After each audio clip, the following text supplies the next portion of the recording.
जिस तरह सिलसिला नबूवत में हजरत यूसुफ अलैहिस्सलाम को बादशाह वक्त में वली अहद के मनसब पर फाइज किया, इसी तरह सिलसिला इमामत में भी इमाम हश्तम हजरत इमाम अली रजा अलैहिस्सलाम को बादशाह वक्त में वली अहद का मनसब पेश किया। लेकिन चूंकि दोनों बादशाहों की नीयतों में फर्क था, इसीलिए मनसबे वली अहद की कबूलियत के वक्त दोनों हादियाने बरहक का तर्ज अमल भी मुख्तलिफ नजर आया।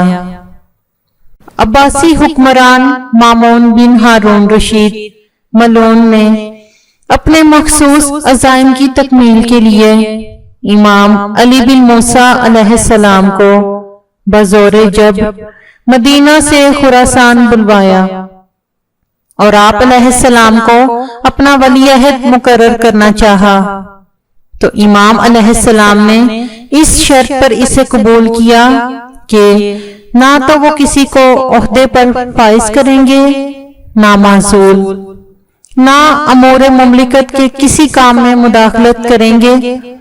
इन बातों को मामून ने मंजूर कर लिया। मामून अब्बासी इमाम रजा अलैहिस्सलाम को दुनिया परस्त साबित करना चाहता था, ताकि इमाम अलैहिस्सलाम के अकीदतमंदों में कमी हो जाए। उसने कई चालें चली, हत्ता के मुख्तलिफ मज़ाहब के उलमा और दानिशवर हजरात से इमाम अलैहिस्सलाम के मनाजरे करवाए, लेकिन उन सबको शिकस्त तस्लीम करना पड़ी और लोग पहले से भी ज्यादा इमाम अलैहिस्सलाम के गर्विदा हो गए। खुद मामून की हैसियत कम होती चली गई। तब वो रश्क व हसद की आग में जलने लगा और जहर के जरिए आप अलैहिस्सलाम की जिंदगी का खात्मा करने का मंसूबा बनाया। इमाम अली अलैहिस्सलाम जब मदीना से खुरासान रवाना हुए तो अपने खानदान को इकट्ठा करके फरमाया, मुझ पर गिरिया करें, मैं अब वापस लौटकर यहाँ ना आ सकूंगा और गरीबुल वतनी के आलम में हारून की कब्र के साथ दफन किया जाऊंगा। इमाम अलैहिस्सलाम के सहाबी अबा सलत रवायत करते हैं कि एक दिन मामून ने इमाम अलैहिस्सलाम को तलब किया। मैं इमाम अलैहिस्सलाम के हमराह था, लेकिन मुझे अंदर दाखिल होने से रोक दिया गया। इमाम अलैहिस्सलाम अंदर दाखिल हुए। मामून के सामने चंद बर्तनों में कई फल मौजूद थे। उसने इमाम अलैहिस्सलाम को अपने पास बिठाया और अंगूर का गुच्छा देते हुए कहा, तनावल फरमाएं। इमाम रजा अलैहिस्सलाम ने फरमाया, बहिश्त के अंगूर इनसे कहीं बेहतर हैं।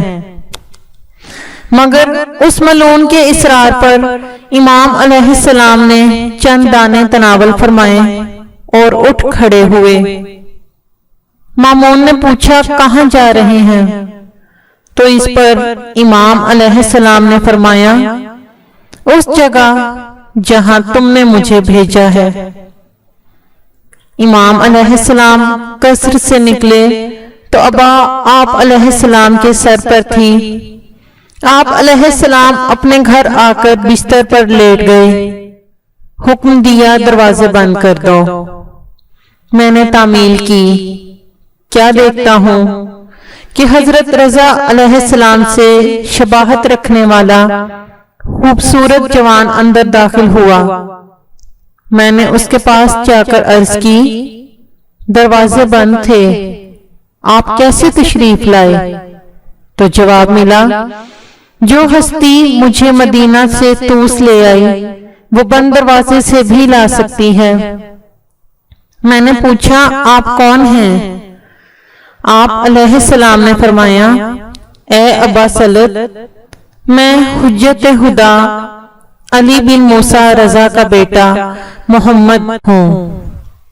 फिर जैसे ही इमाम रजा अलैहिस्सलाम की निगाह मुबारक اپنے فرزند پر پڑی تو اٹھے، سینے سے لگا کر پیشانی پر بوسہ دیا، اور امام جواد علیہ السلام بھی اپنے والد بزرگوار کی پیشانی سے بوسے لیتے ہوئے گریہ کناں تھے کہ امام رضا علیہ السلام اس دار فانی سے رخصت ہو گئے۔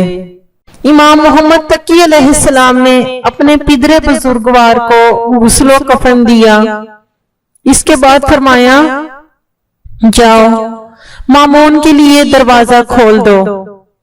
اسی اثناء میں امام جواد علیہ السلام غائب ہو گئے، اور مامون ملون گریہ زاری کرتا ہوا اندر داخل ہوا۔ امام علی بن موسیٰ علیہ السلام 55 برس کی عمر میں تقریباً 20 برس تک امامت کے فرائض ادا کرنے کے بعد 203 ہجری میں شہادت کے رتبے پر فائز ہو گئے۔ آپ علیہ السلام کی شہادت کے سلسلہ میں 2 روایات ہیں۔ ایک کے مطابق یہ تاریخ 23 ذی القعدہ ہے، اور دوسری روایت کے مطابق 17 صفر ہے۔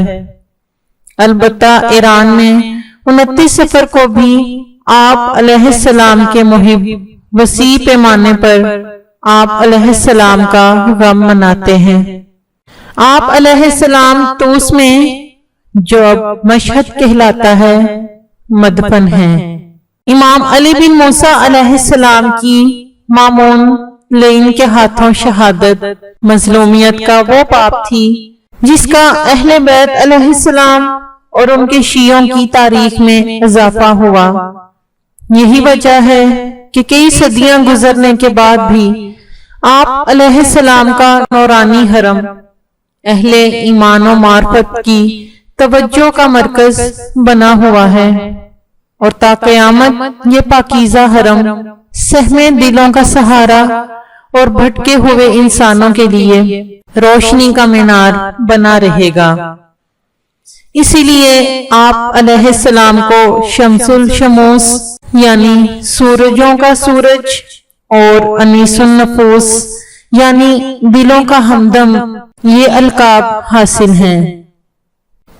درود ہو امام علی رضا علیہ السلام اور ان کے طیب و طاہر آباء و اجداد پر، اور لعنت بر دشمنان آل محمد، بالخصوص مامون عباسی ملعون پر لعنت بے شمار۔